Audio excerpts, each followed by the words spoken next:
Until last November, I lived what most would call an ordinary life in Charleston, South Carolina. My world was a comfortable patchwork of familiar places and predictable routines, stitched together by years of quiet living and steady choices. I bought my house, a two-story white colonial on Maple Lane, about 3 years ago, signing the papers in a real estate office that smelled like stale coffee and optimism. It was my first big purchase, and I remember feeling both proud and terrified as I agreed to a 30-year mortgage for $350,000. The house sits behind a row of tall maples, their leaves turning golden every autumn and carpeting my front lawn in a way that always made me think of old photographs. It has creaky wooden floors, a porch swing that I painted robin's egg blue, and windows that rattle when the ocean winds sweep in from the harbor. I worked as a senior librarian at the downtown branch of the Charleston Public Library, just a 15-minute drive from my house if the traffic on Meeting Street was light. The building is old, with high arched ceilings and a wall of windows overlooking Marion Square. Every morning, I'd park my car, navy blue Honda Civic I bought used for $8.00, between the magnolias that line the employee lot, and walk up the stone steps with a tote bag full of returned books and a travel mug of coffee. My days there were, in their way, peaceful. There's something about the slow, steady rhythm of sorting returns, shelving new arrivals, and recommending novels to regulars that soothed me. I liked knowing where everything belonged, watching the same faces return week after week. My life in Charleston was anchored by relationships that, while sometimes quiet, felt solid and real. My parents, Alice and George Hensley, lived just a short drive away in a quieter part of the city. Their house was smaller than mine, a neat cottage on Sycamore Lane, with flower beds that Alice tended like a second career. They are the kind of parents who insisted on family dinners every Sunday, no matter how busy or grown-up I thought I was. Every Sunday at 6, without fail, I'd show up on their porch with a bottle of red wine, and we'd eat roast chicken or lasagna in the dining room. We'd talk about our weeks, about the weather, about which neighbors' hydrangeas were blooming. Sometimes I thought our conversations were so ordinary that they almost circled back around to being precious, like small, quiet rituals that meant more than any of us ever said out loud. My social circle was small but close-knit. Claire was my best friend since college, a high school teacher who lived across the river in Mount Pleasant. Jessica, a nurse at the city hospital, joined us for coffee at least twice a month. Michael, my neighbor from 2 houses down, was the kind of friend who would lend me his power drill at a moment's notice or help me drag my recycling to the curb on rainy mornings. None of us was married. Most of us had seen relationships come and go, and we joked about forming a club for the perpetually unattached, but the truth is, I never really felt alone. Then there was Oliver, my cat. He was a rescue with mismatched eyes and a habit of sleeping on the clean laundry. In many ways, Oliver ruled the house. He decided which rooms were his and which were merely for my benefit, and I often found myself catering to his whims, leaving the back window cracked just enough so he could watch the squirrels, or buying the expensive brand of food when he turned his nose up at the cheap stuff. There is a kind of companionship in a pet's silent company, a reassurance that someone is always there, watching, waiting, knowing your routines even better than you do. I traveled occasionally, but never too far. I'd been to New Orleans once for a library conference and drove up to Asheville for a friend's wedding. My vacations were mostly spent exploring small towns in Georgia or visiting the beaches on the Carolina coast. Europe was the dream I always talked about but never made real. Every New Year, I'd say, this is the year I'll see Paris. But then something practical would come up: a car repair, a plumbing emergency, the endless churn of property taxes and bills. In truth, I was comfortable where I was, never feeling the pull to go much farther than the borders of my familiar life. I thought I knew who I was. I thought I knew where I belonged. My story was simple, unremarkable, and in some ways, that was exactly how I liked it. Looking back now, I realized that the comfort of routine can lull you into a sense of certainty. It's easy to believe that the life you see reflected at you every morning in the bathroom mirror is all there is. I would wake up at 6, brew my coffee in the French press my mother gave me when I moved into the house, and watch the sunrise paint the sky over Maple Lane. On Saturdays, I went to the farmer's market for fresh bread and tulips. On Thursdays, I met Claire at a coffee shop on King Street, where we'd swap stories about work and life and the people we encountered. My days blurred into one another, each one as gentle and reliable as the last. But life, I suppose, is rarely as simple as we wish it to be. Sometimes the things we take for granted, the names, the places, even the faces of the people we love, are fragile. Sometimes we don't see the cracks until the light finds them. The morning that changed everything was a Saturday, gray and damp. The kind of day that made the city feel older than it was. I remember waking to the sound of rain tapping against the window. Oliver was curled at my feet, a soft weight that kept me anchored to the warmth of the blankets. I let myself linger in bed longer than usual, staring at the ceiling and listening to the distant roll of thunder over the harbor. There was a comfort in that quiet, the kind of peace that feels like a shield against whatever waits outside. By mid-morning, the rain had eased to a drizzle, and I decided to make a quick trip to the pharmacy on King Street. I needed cold medicine, just a little tickle in my throat, probably nothing, but enough to make me cautious, and I figured I'd grab some snacks for the weekend while I was out. I pulled on my raincoat, grabbed my tote bag and drove downtown, the streets shining wet and empty. The pharmacy was nearly empty, just a few people browsing the aisles. I wandered through the familiar rows of bandages and bottled vitamins, picking up a box of cold medicine, a bottle of ibuprofen, and a bag of pretzels. The fluorescent lights buzzed overhead, and the air smelled faintly of eucalyptus and floor cleaner.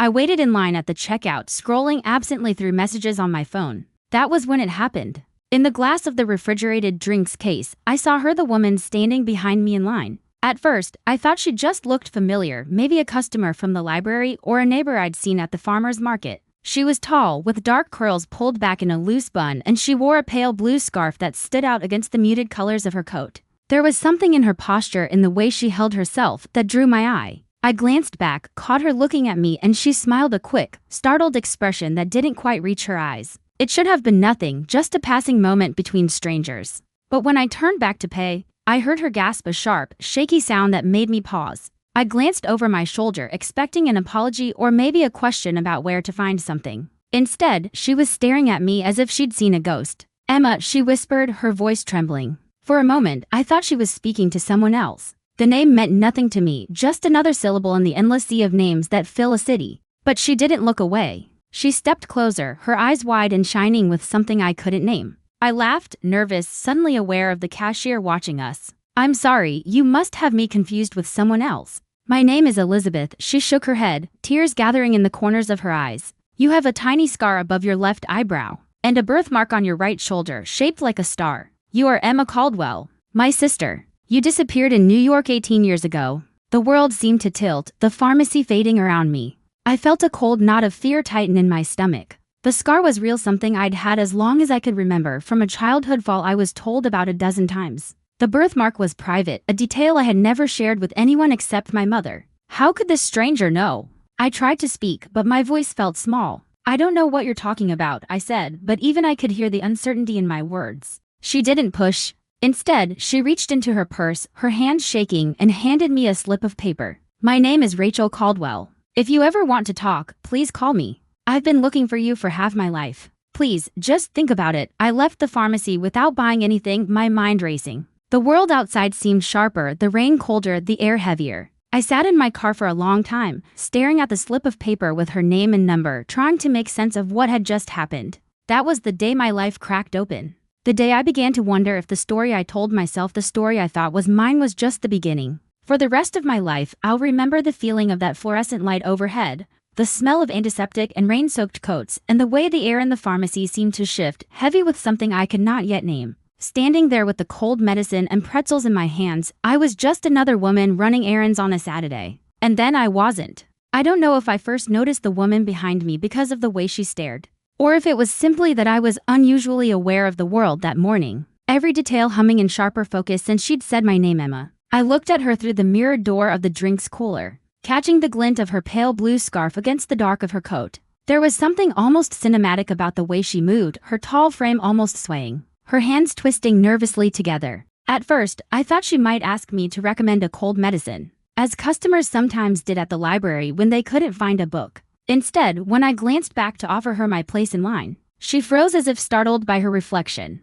"Emma," she said again, her voice trembling but somehow certain, as if she were naming a truth too wild to be denied. Her American accent was unmistakable, soft but clear, and I remember thinking how strange it was for a stranger to say my name with such certainty. My first reaction was confusion, followed quickly by the hot flush of embarrassment that prickled along my neck. "I'm sorry, you must have me confused with someone else," I replied, trying to keep my tone light. "My name is Elizabeth," but her gaze didn't waver. She looked at me as if searching for something beneath the surface, as if she could peel away my name and the careful life I'd built, and find someone else hidden underneath. She took a shaky breath and spoke again, her voice louder now, almost desperate. "You have a tiny scar above your left eyebrow, and a birthmark on your right shoulder, shaped like a star. You are Emma Caldwell, my sister. You disappeared in New York 18 years ago. The world contracted to the space between us. For a moment, all I could hear was the soft whir of the ceiling fan, the muted beep of a scanner, and the roar of blood in my ears. My chest tightened. I couldn't move. The scar was nothing special to most people, barely visible unless you looked for it. But she had seen it. And the birthmark, a faint starburst on my shoulder, was a detail so private I hadn't mentioned it to anyone in years, not even my closest friends. My mother had always told me it was lucky, a mark that made me unique. I'd spent childhood summers in sleeveless dresses, never thinking much of it, but as I got older, I kept it covered, almost instinctively. How could this woman know about it? How could she see parts of me I'd almost forgotten myself? I must have stepped back, though I don't remember doing it. Because suddenly the cold medicine and pretzels felt impossibly heavy, and the world seemed to tilt. I tried to gather my thoughts, to say something that would dismiss her claim and put us both back in the comfort of ordinary life. But the words got tangled in my throat. I don't know what you're talking about, I managed, but my voice sounded too small, too fragile. Even I could hear the doubt in it. She didn't back down. Instead, her eyes filled with tears, real tears, not the kind you fake when you're trying to get attention, but the raw, gut-deep kind that come from somewhere old and wounded. She shook her head slowly, as if she were trying to convince herself of something impossible. I've looked for you for half my life, she said softly. Please just talk to me. Let's do a DNA test. I'll pay whatever it costs. Please, Emma. If you aren't her, you have nothing to lose. In that moment, I felt like I was standing at the edge of a cliff, one step away from falling into something I could not control. I was aware of the other shoppers moving around us, the cashier glancing over with awkward concern, the dull hum of the rain outside. But none of it felt real. The only real thing in the world was this stranger's eyes, pleading with me to remember a story that I could not claim as my own. She reached into her purse, her fingers trembling, and pulled out a slip of paper. She pressed it into my hand before I could refuse. Her name was written there, along with a phone number. Rachel Caldwell. The words looked ordinary, but they felt like a key to a locked door somewhere, deep inside me. I didn't argue. I didn't ask for details or challenge her claim. I just walked out, leaving the cold medicine and pretzels abandoned on the counter. The door chimed as I stepped into the gray Charleston morning, the drizzle now a steady rain that soaked through my coat before I made it to my car. I sat behind the wheel for a long time, staring at the slip of paper in my hand. My reflection in the rearview mirror looked back at me, pale and drawn, as if I'd aged 10 years in the span of a few minutes. I tried to steady my breathing, but the world felt foreign and sharp-edged. The rain hammered at the windshield, each drop a tiny echo of the questions pounding in my chest. Who was Rachel Caldwell? How could she know me? Why did she believe so fiercely that I was her missing sister? And what did it mean if she was right? I drove home on autopilot, my mind spinning through memories I'd always taken for granted. I thought of my childhood in Charleston, my parents' gentle voices, and the familiar rituals of home. But as I pulled into my driveway and stared at the white colonial framed by golden maple leaves, doubt seeped in like water through a crack in the foundation. I tried to shake it off. I fed Oliver, changed into dry clothes, and wandered the quiet rooms of my house, touching familiar things as if to anchor myself. I ran my finger over the spines of books on the shelves, the faded family photos on the mantel, the chipped mug my mother had given me for my 25th birthday. Everything looked the same, but nothing felt certain. All afternoon, I replayed the encounter at the pharmacy in my mind.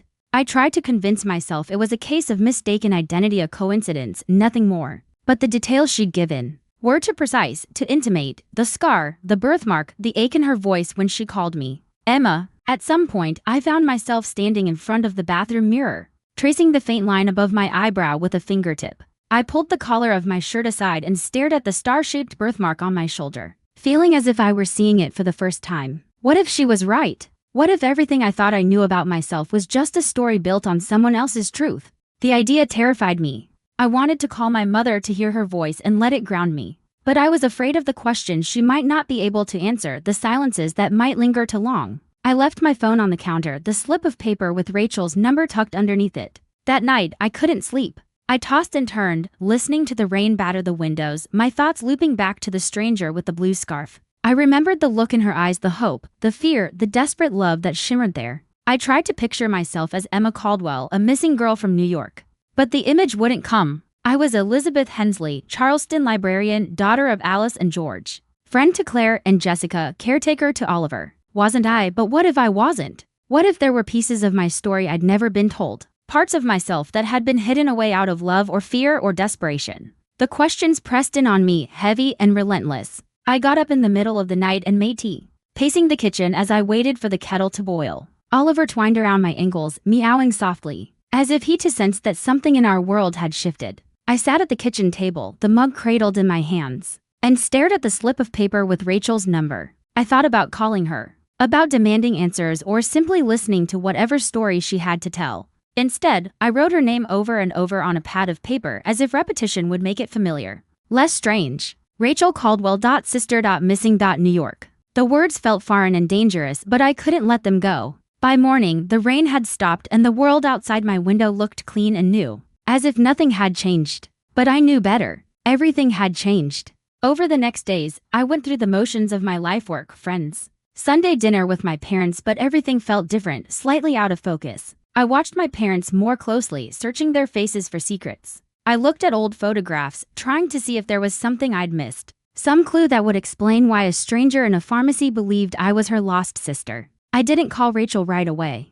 I told myself I needed time, that I was being cautious, but the truth was, I was afraid. Afraid of what I might find if I opened the door she'd unlocked. Afraid of what it would mean for the life I'd built, the people I loved. But the questions wouldn't go away. They haunted my dreams, crept into the quiet spaces of my days. I carried the slip of paper in my pocket, touching it like a talisman, half hoping it would dissolve and leave me in peace. I didn't know it then, but the life I thought was mine was about to unravel, thread by thread, until all that was left was the truth, and I would have to decide what to do with it. The week after meeting Rachel was nothing short of agony. It felt as though every detail of my previously ordinary life had been replaced by uncertainty, and a low, constant thrum of anxiety that I couldn't shake. I went to work each day, checked books in and out at the library, helped teenagers find novels for school assignments, and even joined Claire for coffee on Thursday afternoon. But all the while my mind was somewhere else, tangled in questions and doubts I didn't dare speak aloud. I didn't tell anyone about the pharmacy encounter, not Claire, not Jessica,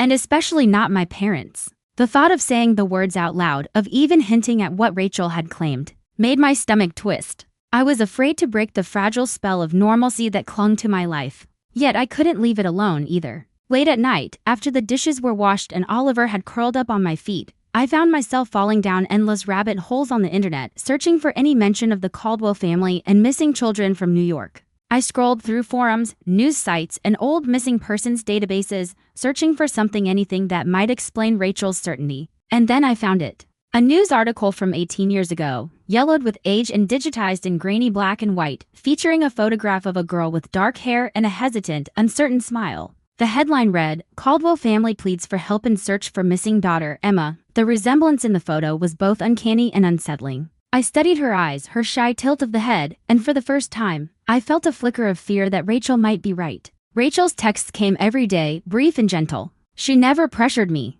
Sometimes she'd simply ask how I was feeling or say that she was thinking of me. Other times, she'd share a memory of childhood details about a treehouse, a scar from falling off a swing, the way we supposedly used to sneak cookies from the kitchen after bedtime. It was clear she remembered a real person, not just a face in a newspaper. I kept her number saved in my phone, reading each message twice, sometimes 3 times, turning her words over in my mind like pebbles. It took me days to respond, and when I finally did, my hands were shaking so badly I almost dropped the phone. I told her I was willing to meet for a DNA test, nothing more. She replied instantly, thanking me and suggesting a clinic downtown on Calhoun Street. I agreed, feeling like I was stepping off a ledge. The clinic was small and clean, the kind of place you'd walk past 100 times and never notice. Rachel was waiting for me outside when I arrived, holding a cup of coffee in both hands. She looked nervous but hopeful, her blue scarf wound tighter on her neck. We exchanged a few awkward words before stepping inside, filling out forms in silence while the receptionist tapped away at her computer.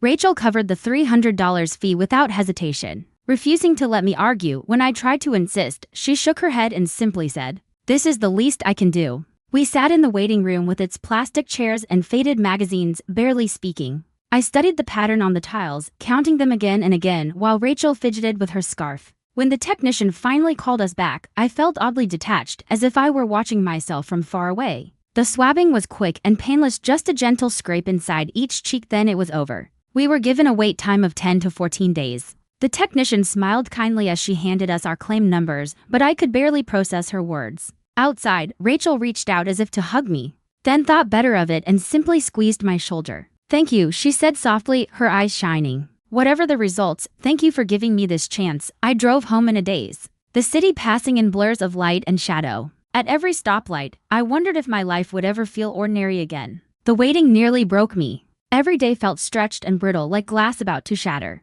I checked my email obsessively, sometimes waking up in the middle of the night to refresh the page. At work, I smiled and answered questions, but my mind was elsewhere. I dreamed of the girl in the photograph, her uncertain smile haunting me even in sleep. 12 days after the test, I woke early to the sound of Oliver purring, insistent for breakfast. I fed him, made a cup of tea, and sat at the kitchen table with my laptop, almost afraid to open my inbox. The subject line was simple: DNA test results. My heart hammered as I clicked the email open. And I read the results 3 times before the words made sense. Probability of full sibling relationship, 99.998%. The words stared back at me, undeniable and final. There was no room for doubt. Rachel was my sister. I was Emma Caldwell. My entire life had been built on a lie. I sat in the kitchen for a long time, staring at the screen, Oliver winding around my ankles as if sensing the storm in my chest. When I finally stood, my legs felt weak. I knew what I had to do, even if I wasn't ready for the answers. I called my parents that evening. My hands shook so badly that I dropped the phone twice before finally dialing their number. My mother answered, her voice warm and familiar. "Elizabeth, sweetheart, are you coming for dinner this Sunday?" "Mom," I said, my voice catching, "I need to talk to you and Dad. It's important. Can I come over?" There was a pause. "Of course. Right now, yes, please. I'll be there in 15 minutes. The drive to Sycamore Lane felt longer than usual. The city was bathed in twilight, the streetlights casting long shadows on the pavement. I parked in front of their little house with its blue shutters and neat garden, and for a moment, I sat behind the wheel, trying to gather the courage to face what was waiting inside. George answered the door, concern etched deep in his features when he saw my face. My mother was already in the living room, wringing her hands. I sat down, unable to keep my voice steady as I told them about Rachel, the DNA test, and what I'd discovered. George went pale, sinking into his armchair as if the weight of the world had landed on his shoulders. Alice started to cry, silent tears rolling down her cheeks. The room felt as if it were underwater, everything muffled and distant. For a long moment, nobody spoke. Then, haltingly, they told me the truth. They couldn't have children, and after years of heartbreak, they'd met a woman who promised them a baby, no questions asked. Desperate and blinded by their longing for a child, they accepted. When they realized who I was, they couldn't bear to lose me. They had always been afraid that the truth would find us. I sat there, caught between anger and heartbreak, listening to the story of how I became Elizabeth Hensley. How I was loved by people who were not my parents by birth, but who had built a life for me out of hope and longing. My mind reeled with the enormity of what I'd learned.